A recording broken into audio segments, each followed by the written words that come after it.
మనమేం రాజకీయ నాయకులం కాదు, అధికారులం కాదు, బట్ సామాజిక బాధ్యత ఉంది కదా ఒక జర్నలిస్ట్ కానీ ఎక్స్ప్లెయిన్ చేశా. లేదు లేదు అంతా జాగ్రత్తగా చూస్తున్నాం అన్నారు, అంతా బాగానే ఉంది.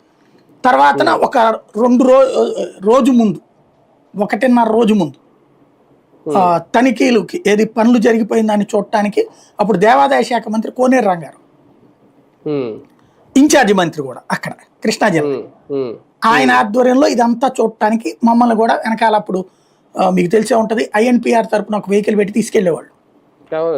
అట్లా వెళ్ళినప్పుడు విజయవాడ దుర్గుడి దగ్గర ప్రకాశం బ్యారేజ్ దగ్గర మీకు ఇట్లా డౌన్ లోకి ఉంటుంది చూడండి, ఆ చెప్టాలు అక్కడ శనీశ్వరాలయం పక్కన ఘాట్లు కాకుండా ఇటు పక్కకు ఉంటది, కిందకి వెహికల్స్ కూడా వెళ్ళిపోవచ్చు.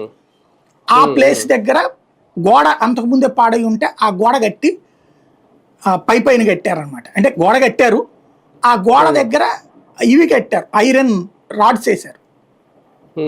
సరే మామూలుగా కింద నడుచుకుంటే వెళ్ళేవాళ్ళు ఎవరు దాని మీద చెయ్యరు కదా, నాలాంటి వాడికి కాస్త ఆసరా గట్ట చెయ్యేసుకుంటే వెళ్ళడం అలవాటు. చెయ్యగానే ఆ ఐరన్ రాడ్ నా చేతి కూడా వచ్చింది. వెంటనే సార్ కోనేరు రంగారావు అని కేకేసా.